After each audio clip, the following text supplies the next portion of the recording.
campanha da Casa de Paz.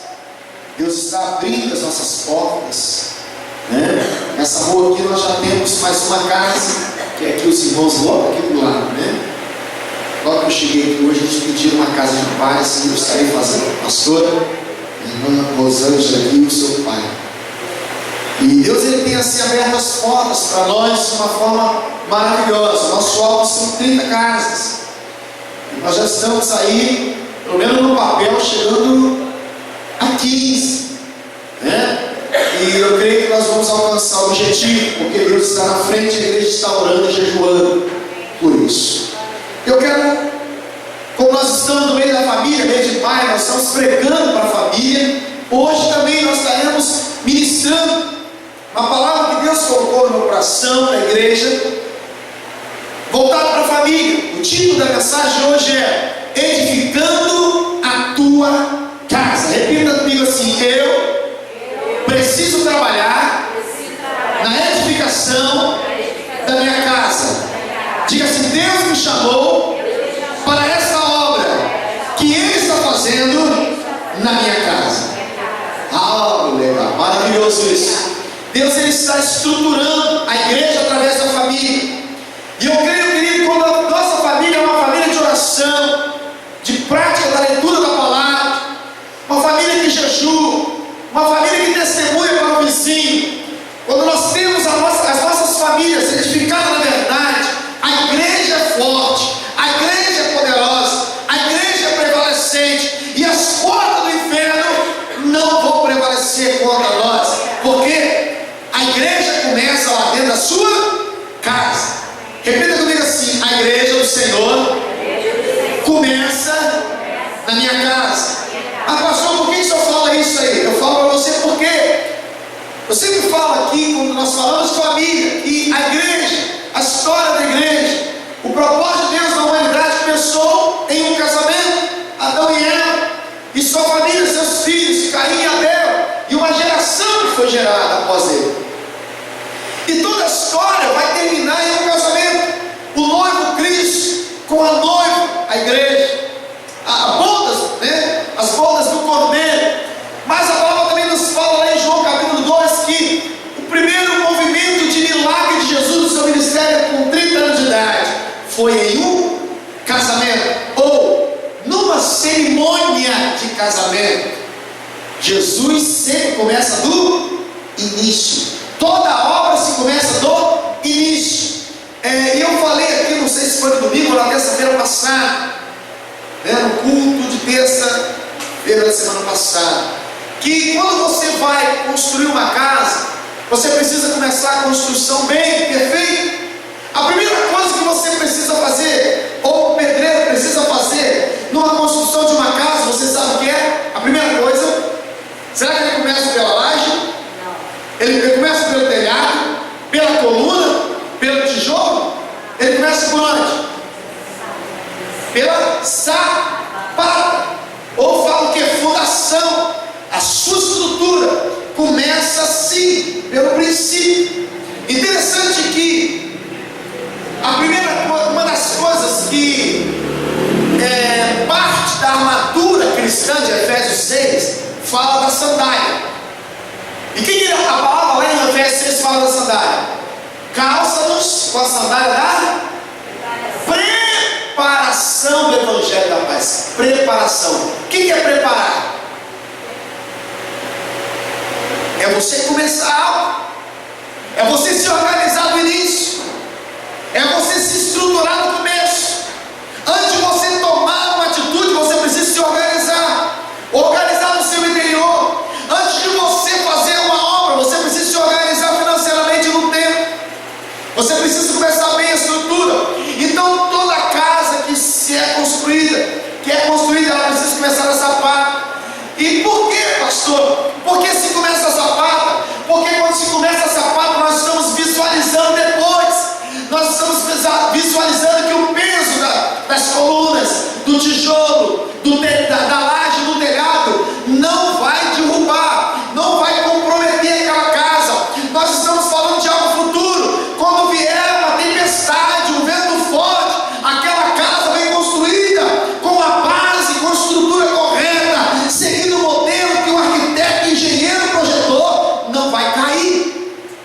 A vida cristã não é diferente, a família de Deus não é diferente, a sua família, o seu casamento, seus filhos, nós todos, essa família ela precisa ser construída perfeitamente. Interessante que o primeiro projeto é a arquitetura. O arquiteto, qual é a função dele? Projetar, desenhar, elaborar o projeto, e depois vai para a mão do engenheiro. O que o engenheiro vai pegar? Ele vai pegar aquele projeto e vai estruturar a casa à medida dos andares que tem e do peso que vai receber. Então tem a estrutura do engenheiro, e o engenheiro coloca o quê? Tipo de concreto, tipo de ferragem, como vai ser a virada do concreto, tudo perfeitamente exige um projeto.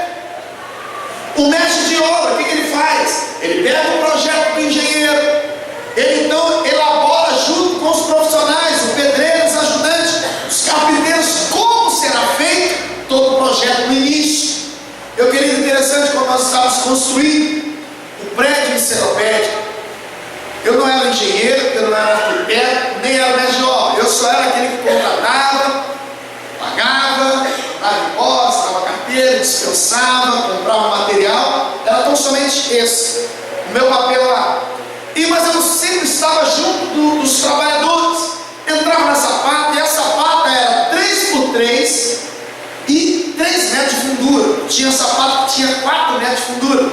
Eu lembro que nós tínhamos que pegar aquela bomba da SEDAI de 2 polegadas para puxar a água de dentro da sapata.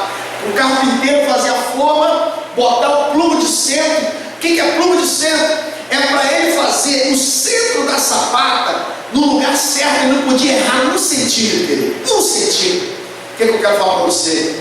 Você tem um engenheiro, você tem um arquiteto. O arquiteto, lá em Provérbios 8, fala que é Jesus. O arquiteto estava com Deus e ele dava a ideia em toda a construção. Depois você olha em Provérbios 8, Jesus como arquiteto de Deus em toda a criação. E qual é o engenheiro? Você vai encontrar o engenheiro escrito aonde, pastor, na Bíblia? Lá em João 16:8, o Espírito Santo que convence o homem do pecado, da justiça e do juízo. O que é isso, pastor? Tudo que nós colocamos de errado ou fazemos de errado, o Espírito Santo vem para consertar.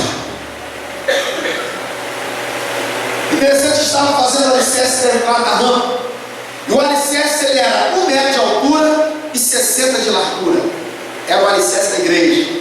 Um prédio grande, de 45 metros por 33,80, 15 metros de altura, porque ia ter um mezanino para 1.000 pessoas, marcado só para 1.000 pessoas. Então a estrutura era algo absurdo, que eu nunca tinha visto na vida. Ferragem grossa, super. E um pequeno erro do carpinteiro e do armador da ferragem, e o mestre da obra não percebeu. Ou ele viu, mas já era 7 horas da noite, o caminhão de concreto estava chegando para encher. O engenheiro chegou também, 6 para 7 horas da noite. O engenheiro olhou, viu a amarração errada, a forma do carpinteiro errado, e o concreto estava chegando na Rio São Paulo. O engenheiro falou assim: que mancha tudo que está errado, não vai encher o que está errado. Irmãos, o mestre de obra, o carpinteiro, os ajudantes, doido para ir embora. E eles ganhavam hora extra na igreja, nós pagávamos. Eles ficaram desesperados, tem que desmontar tudo, tem que desmontar, gastando tempo, investimento de tempo, de dinheiro, mas tem que desmontar o concreto da vida, meu querido. O engenheiro foi simples: desmonta porque está errado. Deixa eu falar uma coisa para você: se a tua casa, o teu casamento, a tua família está com a estrutura errada, o engenheiro chamado Espírito Santo, ele está vendo a estrutura. Se tiver errado, ele vai mandar desmanchar e fazer do jeito dele. Não tem para onde correr. Interessante que a estrutura da família se compara à estrutura de uma casa. Você não pode errar ali. Interessante que existem as rachaduras, como eu falei na outra pregação. Existem as rachaduras. E eu pergunto para você: quem aqui já reformou uma casa morando? Morando nela? Alguém? Só eu? Gente, é horrível reformar uma casa morando nela.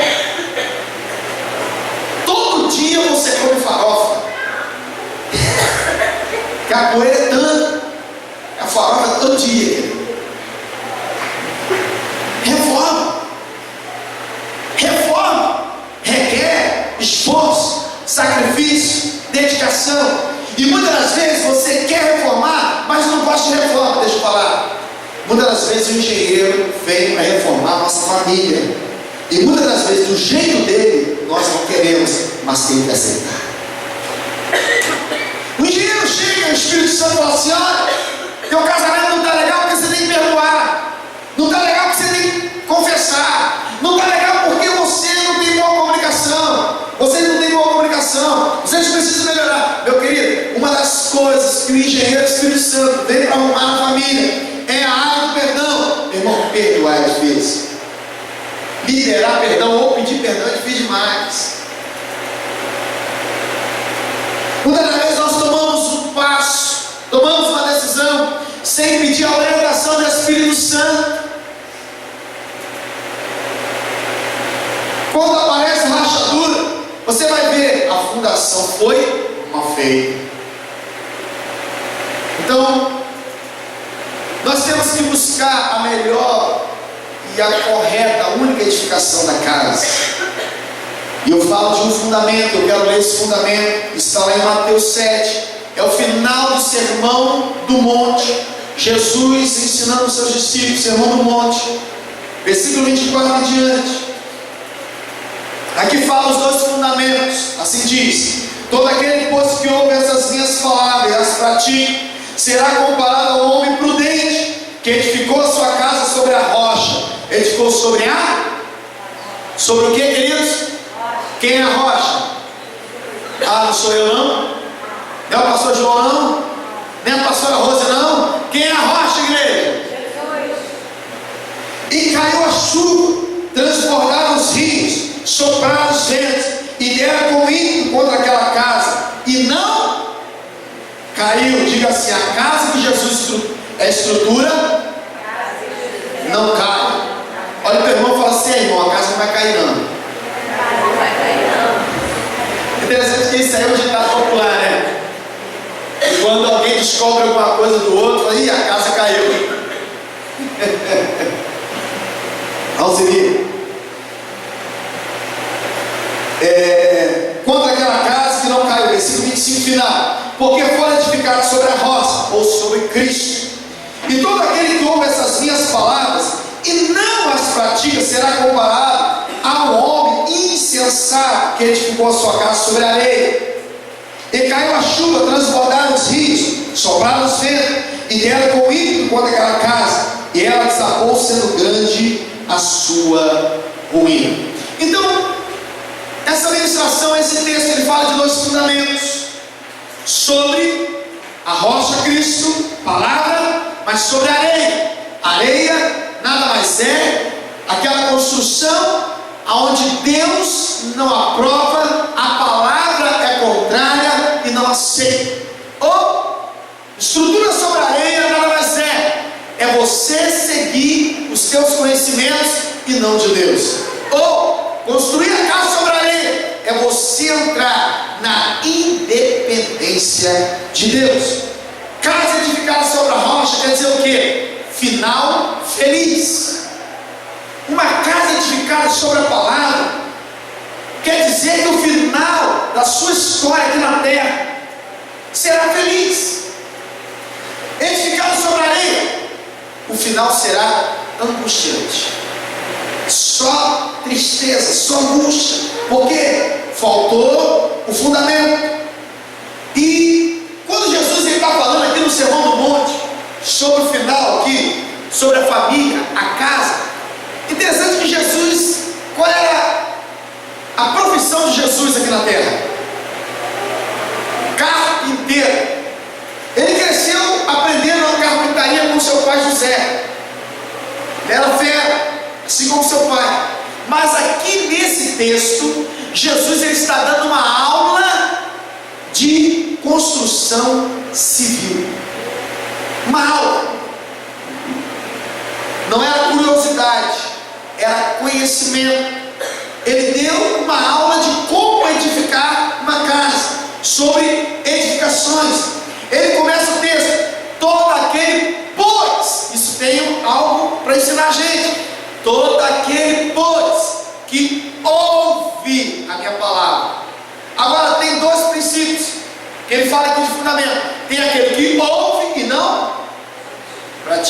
mas tem aquele que ouve e pratica. Então ele fala, todo aquele pois. Mas por que ele fala isso? Há muitas pessoas que professam ou confessam Jesus. O que é isso, pastor? Aceita Jesus, mas não possui Jesus como Senhor e Salvador de tua vida. Pastor, o que é isso? O que você está falando aí? Tem pessoas assim? Tem família assim? Tem, aceitam Jesus, mas o que é não deixar Jesus ser o Senhor? É não aceitar a forma e o modelo que Ele nos ensina, ou como se deve fazer. Aceitar Jesus e não tê-lo como Senhor é você tomar decisões contrárias às ideias e à vontade dele, da palavra. Aceitar Jesus e não tê-lo como Senhor é você olhar para a Bíblia, que é o fundamento, o único fundamento, é a rocha, e falar assim: eu não concordo com isso, não é desse jeito que eu penso, não é bem por aí. A palavra é clara, tanto é que a palavra, nós falamos que a palavra ela tem resposta para tudo. Então, se eu quero construir a minha vida, se eu quero edificar minha casa, tem que ser do jeito dele, da ideia dele, o modelo é dele, e nós temos que obedecer. Isso fala de dependência. Mas por que também que ele fala que todo aquele pois que houve? Há pessoas que são religiosas, mas mesmo sendo religiosas, elas estão perdidas. Pastor, o que é isso? Existem pessoas que são assíduas no culto de terça-feira e domingo, religiosas. Elas vêm, amam o culto, amam o louvor, amam a pregação, são fiéis nos dias de oferta, mas mesmo assim não têm a vida edificada na palavra. São pessoas religiosas, mas estão perdidas, desesperadas, sem paz. Uma pessoa que vive a palavra, a paz de Deus excede todo entendimento, a paz de Deus reina naquela vida, não tem como perder a guerra, porque nosso Deus é o Senhor da guerra, a vitória. Por que também que ele fala todo aquele poço que houve?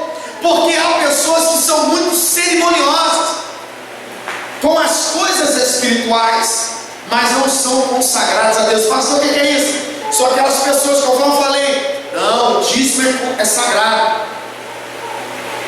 domingo é sagrado,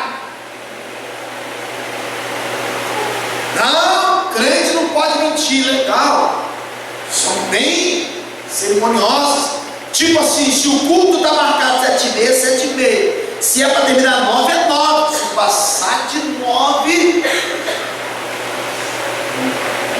eu vou embora. Eu lembro que meu irmão mais velho era mais ou menos assim, né? Interessante que ele não queria saber. A esposa para lá, ele largava a esposa para trás e ia embora, 9 horas, 9 horas. Acabou 9 horas, vai embora. E se tiver um mover do Espírito Santo, vai embora. Eu falo assim, meu Deus, é muito religioso, é muito cerimonioso. Mas entenda, não tem a vida consagrada a Deus. Porque, querido, pastor, por que o senhor fala isso?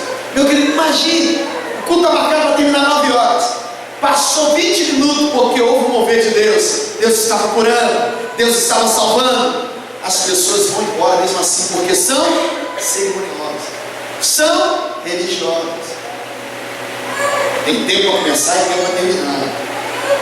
E essas pessoas, elas não têm o Senhor como o Senhor da sua vida e ficam às vezes dentro do culto criticando o trabalho. O que é isso, pastor? Não são consagrados a Deus. E por final, há muitos dentro da igreja, mas não romperam com as coisas do mundo. Existe isso. As pessoas estão dentro da igreja. Aqui não, aqui todo mundo é legal. Aqui que eu estou vendo aqui, tem mundo também. Mas existem pessoas, entendeu? Que são ainda apegadas ao mundo. Será que alguém deixou de vir domingo aí à igreja para ver o final do campeonato? Tem? Tem demais. Eu sou vascaíno. Sou vascaíno desde quando eu me entendo de gente. Mas o Vasco nunca me tirou de um culto. Mesmo perdendo. Ganhando, não.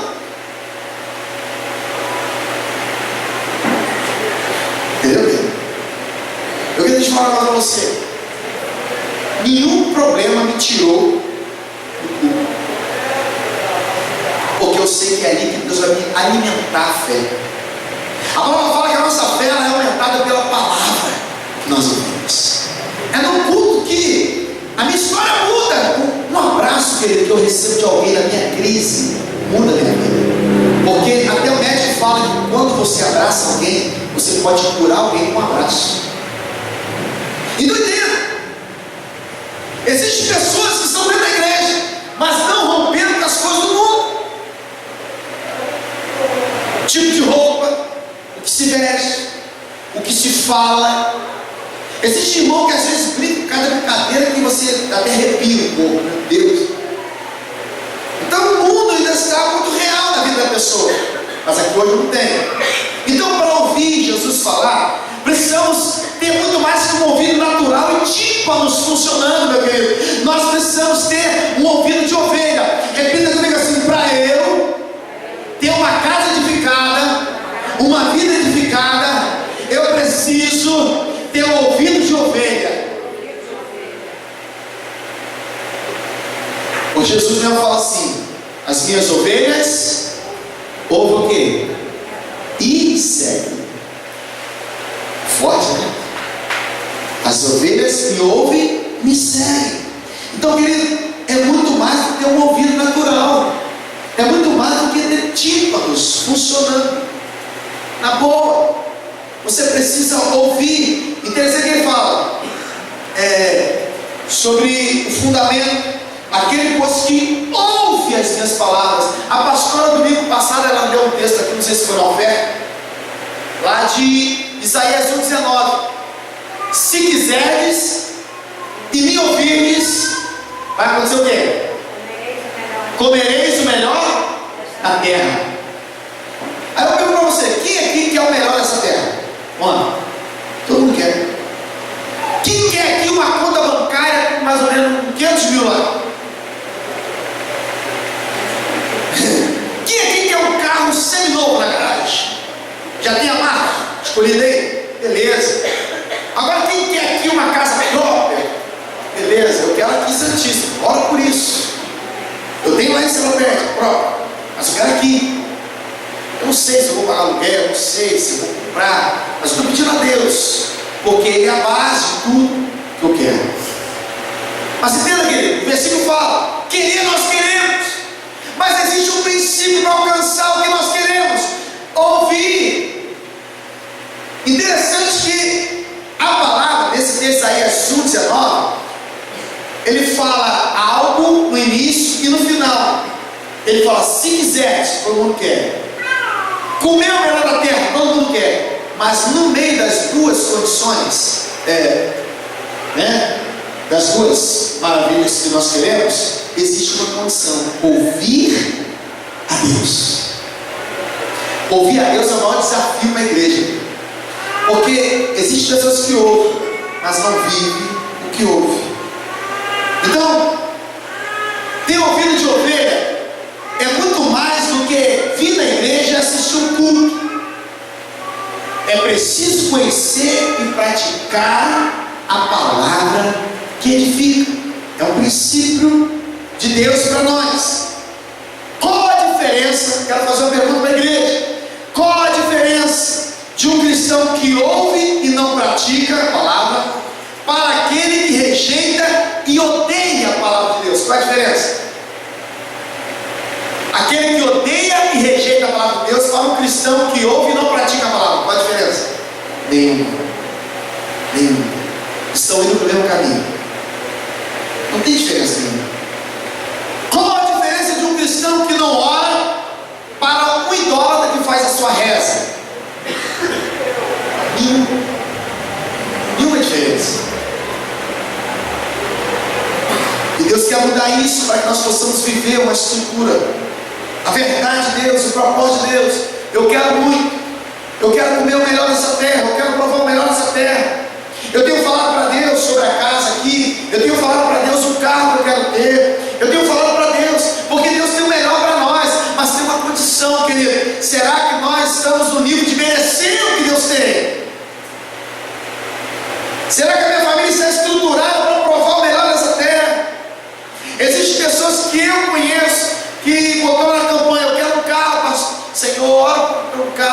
me ajuda em oração para eu conseguir um carro, tirar a carteira, adquirir um carro, porque dia de chuva, às vezes fica difícil, família grande, muita lama, e eu posso ajudar alguém para a igreja. Aí Deus foi e abençoou, deu um carro, deu a carteira. Irmão, domingo de manhã eu não estava na escola dominical mais, estava na praia, estava no shopping, passeando, entendeu, querido? Então, pedir é fácil, mas será que você está pronto para receber? Interessante que em João 2,5, aqui fala do casamento de João, capítulo 2, versículo 5, diz assim a palavra de Deus. Olha bem. Então Maria, mãe de Jesus, falou para os serventes: fazei tudo o que ele vos disser. Esse momento aqui que Maria chega para o servente era um casamento, uma cerimônia de casamento. Interessante, cerimônia de casamento. No início de tudo, Maria chega para o servente: faça tudo o que ele vos disser para fazer. Sabe o que eu aprendo aqui, querido? Eu aprendo que para nós termos uma família, um casamento bem firme, a estrutura tem que ser do início do casamento. Algumas pessoas chegam para mim e falam assim: pastor, eu estou mil maravilhas, 5 anos de casado, não tem problema nenhum, bênção, legal. Mas e aí? Tem que aproveitar, porque quando chega 10 anos de casar, 8, 9, 10, dizem que já começa esses briguinhos, problemas, diversidade. Eu falei assim: e aí? Pastor, já viu? Tem pessoas que se separam. Não, meu filho, deixa eu falar mais para você. Tem uns que falam assim pra gente, assim, quando a gente vai para o aconselhamento, para casais: pastor, sabe que de vez em quando tem que ter uma briguinha no casamento para ficar legal depois. Não, só se for no seu, eu não. Briguinha não pode. Não pode, tem que ter presença de Deus, tem que ter vida de Deus. Mas entenda, querido, aqui ele fala do primeiro milagre de Jesus. Foi no casamento, e no início, foi na cerimônia, no início de tudo. Faça tudo o que ele vos disser para fazer. Para você ter uma família estruturada, faça tudo o que Jesus mandar você fazer. Aí você sabe o que Jesus fez naquele casamento? Chegou no final da festa, no final não, no meio da festa, houve um sinal negativo. Tipo assim: vai acabar a festa. Por que vai acabar a festa? Acabou o que, querido? Vinho. O vinho na Bíblia, lembra que eu preguei? O vinho na Bíblia representa o que? Alegria. Faltou alegria. Vai acabar a festa, acabou o vinho. Acabou o vinho. Deixa eu falar um negócio, querido. O que Jesus vai fazer naquela festa? O primeiro milagre em um casamento. Ele transforma aquilo que é natural, água, no sobrenatural, vinho. Aquilo que era final de festa, final de alegria, acabou o banquete, Jesus chegou e falou assim: não, eu estou aqui para fazer um milagre. O milagre que eu vou fazer vai prolongar a festa vai mais tempo. É o que eu quero falar. De repente na sua família acabou a festa, acabou a alegria, chegou no final da festa, acabou, não tem mais nada. Jesus quer chegar lá, transformar aquilo que era natural em sobrenatural, água em vinho, e quer dizer na sua vida, no seu casamento: estou prolongando a festa, estou mudando a história dessa festa, que está indo no final, mas eu cheguei. Se eu cheguei, é sinal que a festa será longa. Meu querido, deixa eu falar um negócio para você. Eu estou casado há 23 anos. 23 anos. Lá em casa é só festa, é só alegria. Mas pastor, como o senhor chegou nesse nível? A base, a fundação, o princípio dela, para você conquistar, vá para o princípio. Deus está olhando para você: mas pastor, o senhor não sabe a guerra que está, o senhor não sabe a luta que está. Sim, a luta serve para que nós venhamos estruturar a nossa vida pessoal com Deus, dependência de Deus. Existe numa família várias pessoas: pai, mãe, filhos.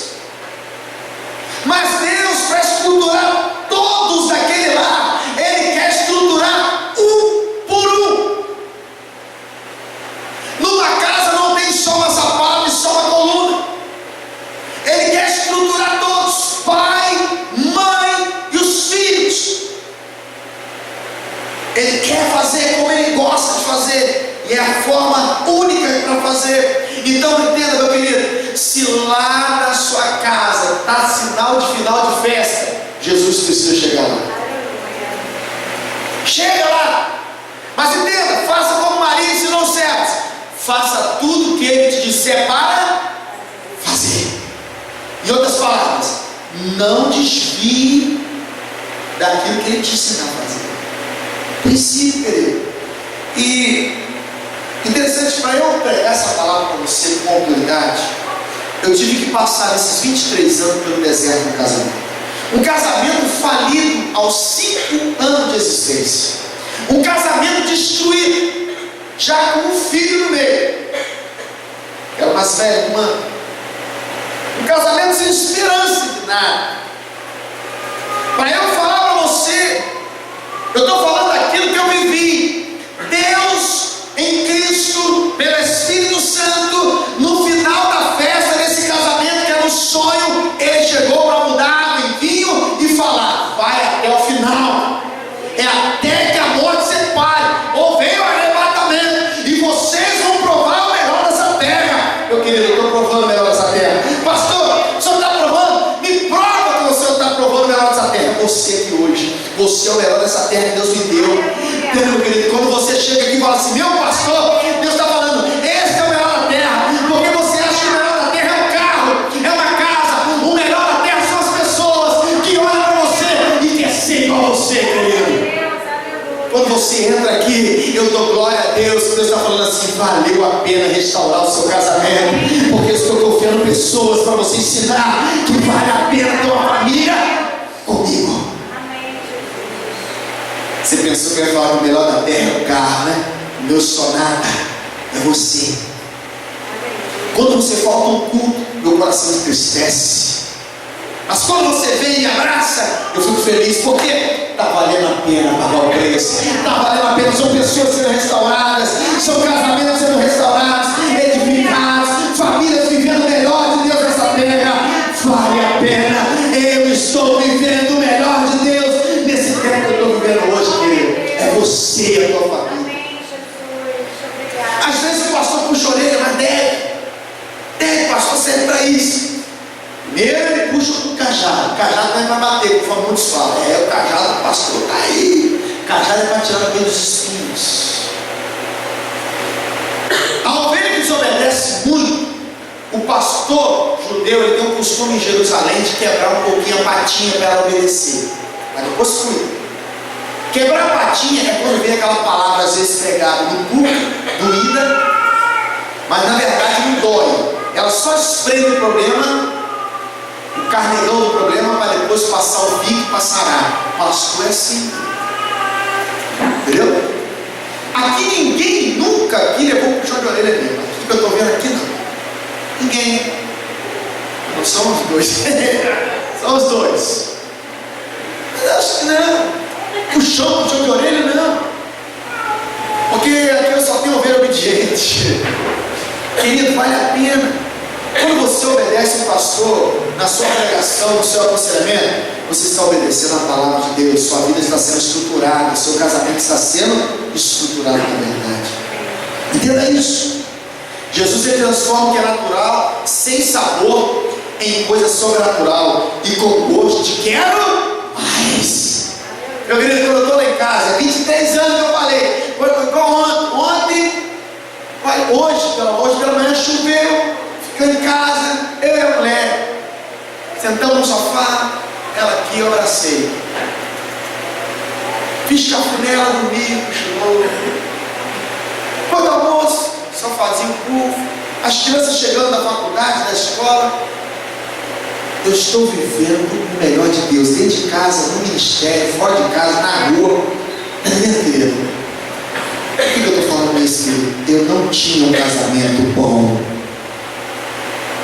legal, como eu sonhei ter, porque eu errei muito como sacerdote. Mas quando Deus mudou a minha visão, o meu entendimento, eu falei assim: Espírito Santo, ô engenheiro, pode entrar e mudar tudo, toda a estrutura, conforme aquela canção, né? Entra na minha casa, entra na minha vida.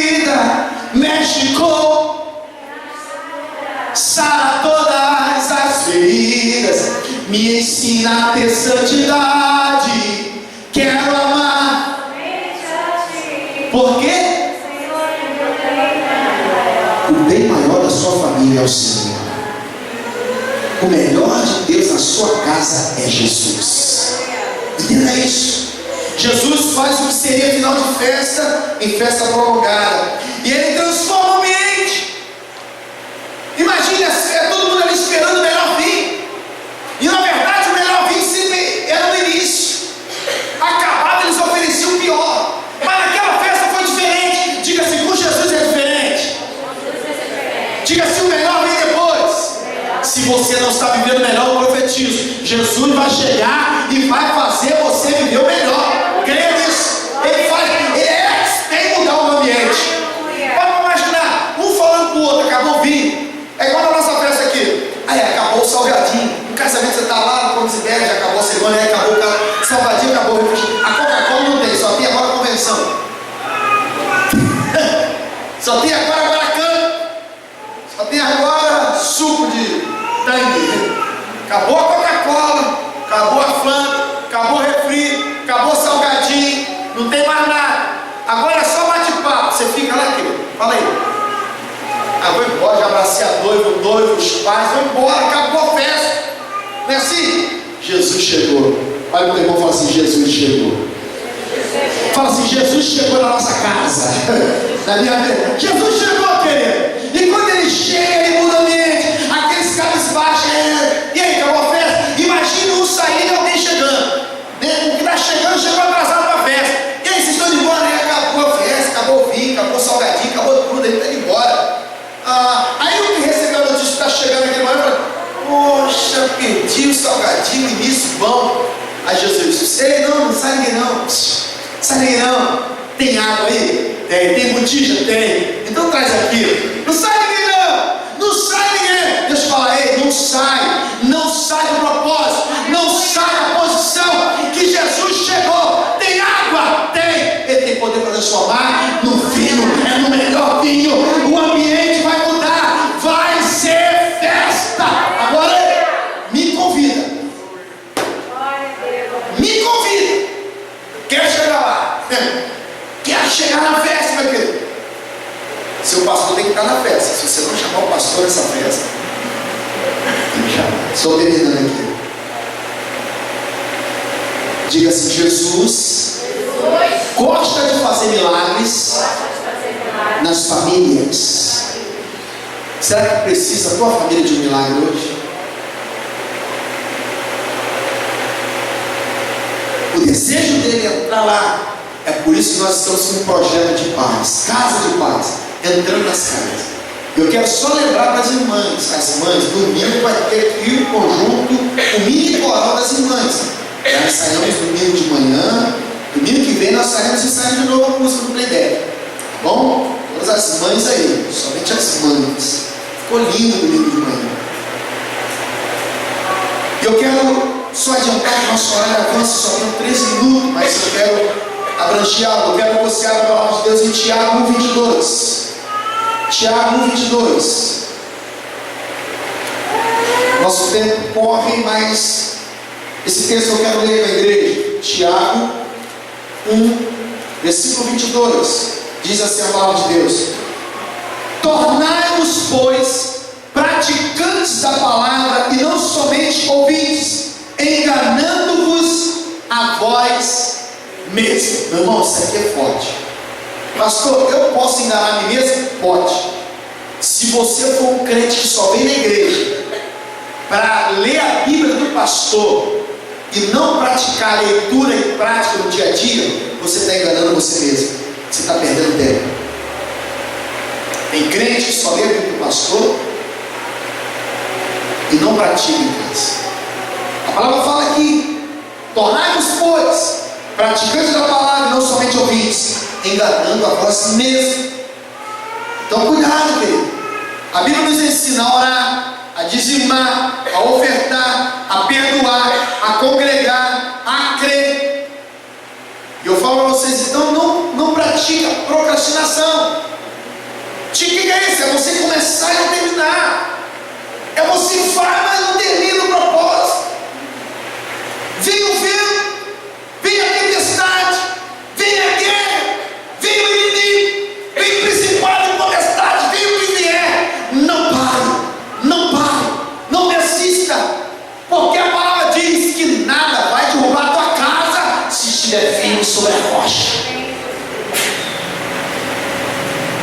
Tem outro texto, 1 Coríntios 3,10. Eu termino nesse texto agora. 1 Coríntios 3,10 diz assim: segundo a graça de Deus que me foi dada, lancei o fundamento como prudente construtor, Paulo falando, e outro edifica sobre ele, porém cada um veja como edifica. Isso aqui, o Senhor está falando assim, ó, a responsabilidade da edificação da sua vida, da sua família, da sua casa é sua. Eu, Paulo fala, lancei o fundamento, Cristo. Agora cada um edifica a sua casa como se deve. E eu pergunto, a sua casa é igual a minha? Quarto, cômodo, desenho é igual a minha? A posição do teu quarto é igual ao meu? Não. A forma que você construiu a sua casa é do seu jeito. A forma que eu levantei a minha é do meu jeito. Mas o fundamento é um só. Olha o versículo 11. Porque ninguém pode lançar outro fundamento além do que foi posto, o qual é? Quem é o fundamento que Paulo está falando aqui? Diga assim então: Jesus é o melhor, perfeito fundamento da família. Jesus é o melhor, é o único fundamento, é a única estrutura.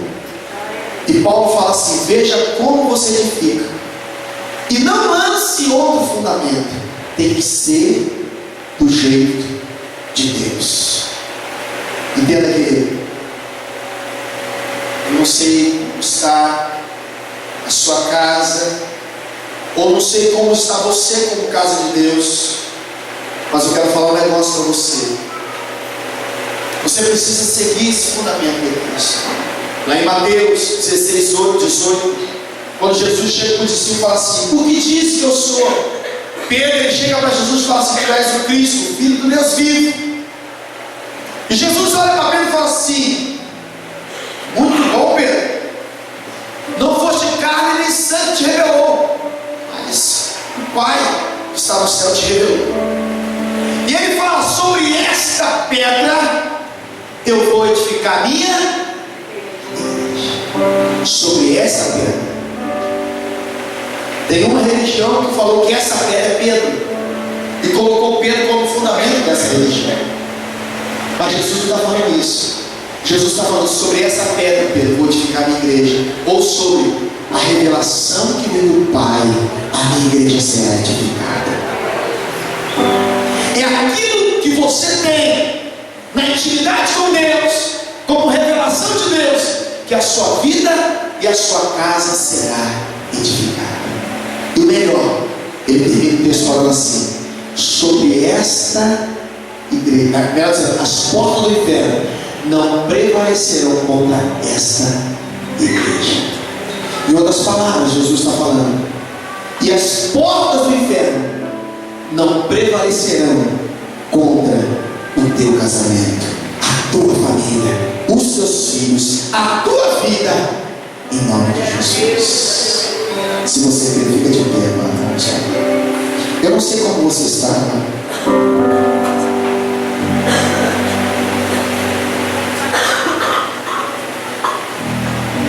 Eu não sei como está a estrutura da tua casa.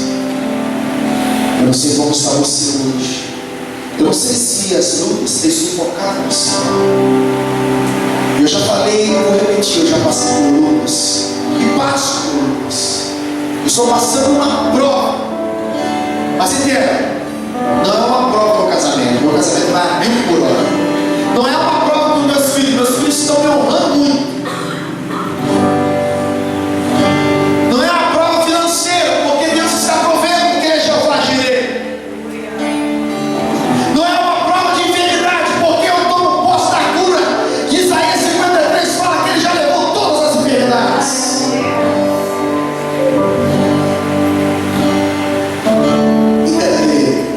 A maior prova da vida de um pastor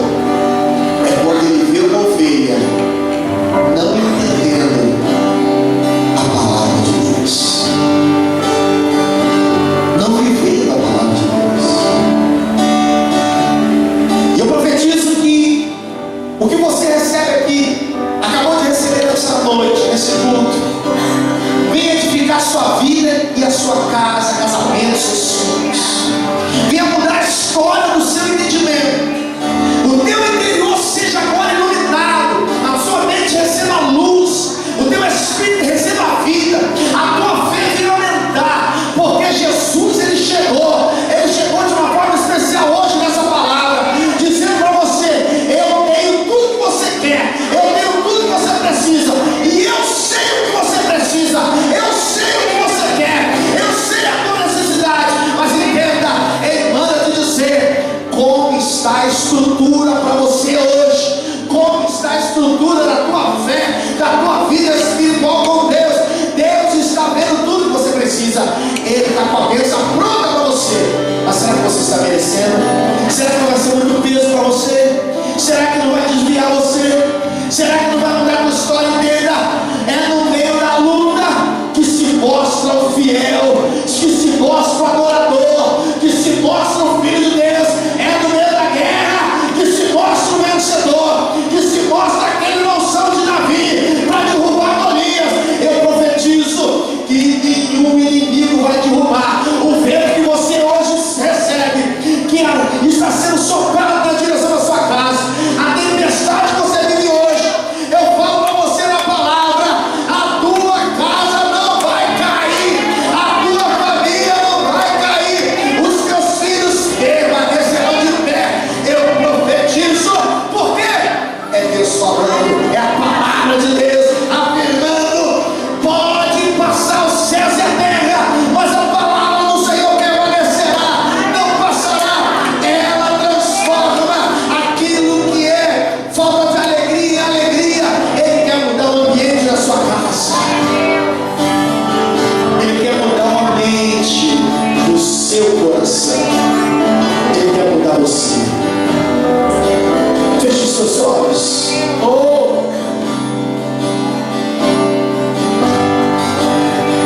Como Zaqueu, eu quero subir, oh Deus, o mais alto que eu puder, só pra te ver, olhar para ti. Chame a atenção do Senhor e chamar tua atenção para mim. Eu preciso de ti, Senhor. Eu preciso de ti, ó Pai. Declara: eu sou pequeno. Cante para Ele. Sou pequeno demais, me dá a tua paz, largo tudo pra te seguir. Peça para Ele entrar na sua casa nessa noite. Entra na minha casa, entra na minha vida, mexe com minha estrutura. Sara, deixa eu pensar a vida da sua alma hoje, pelas palavras que magoaram, pelas atitudes que te alcançaram com maldade. Hoje Deus quer reestruturar a sua vida.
em cada família.